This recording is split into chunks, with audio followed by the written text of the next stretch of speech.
It's another frustrating day for Star Wars games today. Another frustrating day for Battlefront, for just all Star Wars games, really. Sometimes it gets frustrating just making these videos. I wish I had fun stuff to talk about all the time, but I don't know. Today I think I'm going to be quite just honest and quite critical at the same time. And I think that the criticism I'm going to have is quite justified as well. So let me know if you agree or disagree with what I'm going to say. But today we've got some new Star Wars news about a game that was recently cancelled, Star Wars Hunters. So this morning, as I do a lot of mornings, sitting on my computer, Googling recent Star Wars news, looking at news articles, exploring and hoping to find something fun and positive to talk about, something optimistic about the future. But instead, I just found this new interview that's just gone live. And this comes from thegamebusiness.com. And it's an interview with the CEO of Zynga. Now, Zynga are a video game developer who some of you might know were the developers of Star Wars Hunters, the most recently cancelled Star Wars game. And in the interview, the CEO talked a bit about why they cancelled Star Wars Hunters and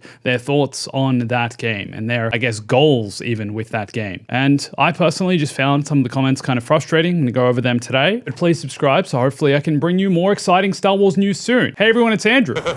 So I think part of what's said in this interview is part of the fundamental problem with how video game developers and publishers go about making Star Wars games, potentially. So this is Frank Gabot, the CEO of Zynga. He's responsible for making the decision to make a Star Wars game like Star Wars Hunters, for taking Zynga in that direction. And in this interview, he was asked by the host, Christopher Dring, about why Star Wars Hunters didn't seem to work out. Well, I think we built a great tech base and we built a fun game with a great core loop.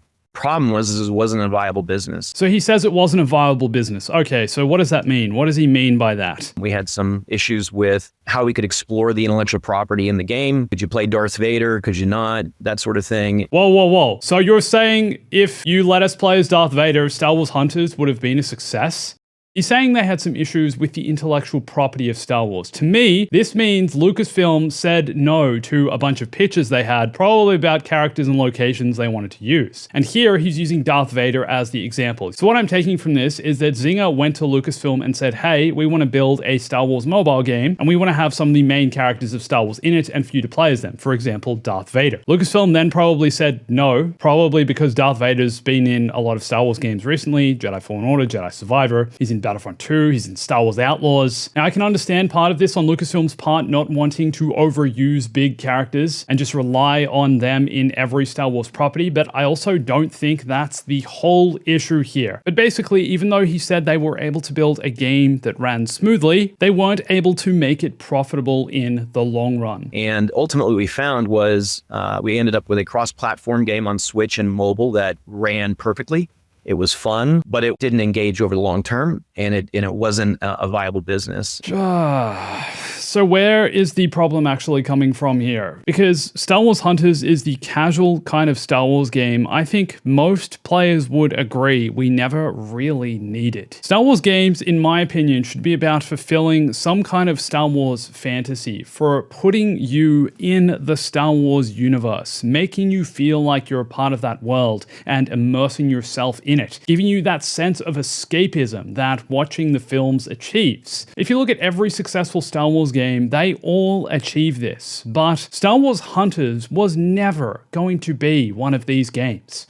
But part of what really frustrates me here is the CEO talks about Star Wars Hunters kind of just being a game they used to test the waters. Sometimes you'll miss on the first shot, but there's something of value in it. You learn something about the market, you also learn about your team, and then ultimately, you have many times some great leads and a great tech base, but we didn't quite get there commercially. And so we're looking at another idea in that category. The action shooter category on mobile is a very large and growing category, and we'd like to be there. And now that we have an Unreal-based tech base with some great leads in terms of the engineering and developers and designers, now it's take the learnings from Star Wars Hunters and apply it to another shot on goal with another intellectual property. So he's saying they're going to take what they learned on Star Wars Hunters, take the game that they've essentially made and kind of just port that into another franchise, another IP. It looks like their relationship with Star Wars and Lucasfilm and Disney is kind of done when it comes to making a new Star Wars game. Zynga aren't going to touch that, but they're going to take the foundation of game that they built with Hunters, take the mechanics and the game they built in Unreal Engine with the Star Wars aesthetic and move that into something else. The most frustrating thing here, I think, as well, is that he says he doesn't consider it a failure. What? Yeah, we don't really consider them failures at the company, right? So we have,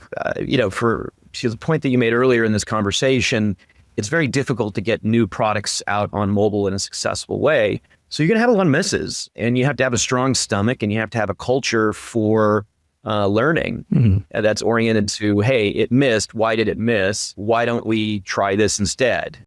I love that you want to spin this a positive way, but Star Wars Hunters was a failure. It was a style of Star Wars game that I think a lot of us didn't necessarily need, and the market certainly didn't need, and that's reflected in it. But man, this next part just frustrates me so much. We're getting kind of emotional talking about it. Here, Frank Gabot talks about how marketing is so important for mobile games. The majority of the capital that you expend in mobile is on marketing, and it's a performance-based marketing model, so you can turn it off if it's not working. So it's very flexible. It's actually lower risk capital versus R&D capital. And so, at a basic level, when you're thinking about it, that's ultimately what we're doing. Now, the fun part is, hey, I'm making a game. We're going after this. You're doing all this cool creative stuff. But part of the discipline is understanding those undercurrents of what you're actually trying to do and how it's moving through a studio system, for example. He says the majority of capital, of money that you spend on a mobile game is in marketing. What? Did we see marketing for Star Wars Hunters? Where was this game marketed? Because from what I remember of Star Wars Hunters, it was announced in 2021, got a soft launch a little while after that, was only available in certain regions in kind of like a beta version. And then finally, last year, they released the actual game, which was obviously a failure. And now here we are, months after it's cancelled, and they're saying, oh yeah, no, we spent a lot of money on marketing for mobile games. Excuse me? It's a trap!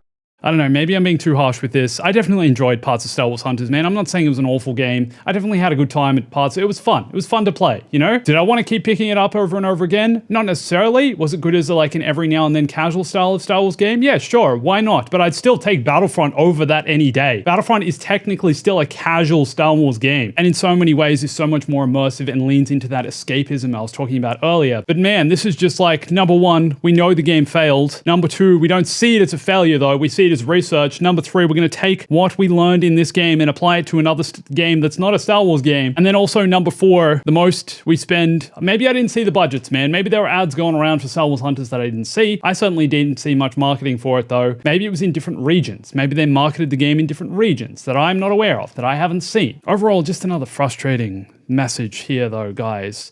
First of all though, like, if they're taking such a risk with this style of game, why make it in the first place, man? I understand Lucasfilm, Disney, and Zynga wanted to make a successful, profitable mobile Star Wars game. Mobile games earn more than console games. I think a lot of people know that. The microtransactions can get absolutely out of control. For example, Star Wars Galaxy of Heroes is EA's most profitable Star Wars game, more than Battlefront. But also, sometimes I just feel these publishers, these developers, these people who are making these decisions need to stop thinking about market trends, need to stop thinking about the business side of things, and just give fans what they want. That will make them money. It's supply and demand. It's the simple rule of like sales, man. It's the simple consumerist rule. If you supply the game that we want to play, then we will play it. If you make Battlefront 3, people will buy it. It's not our job to figure out how to make it profitable. Just make a good game and it will likely work. It will likely be profitable. $100 billion.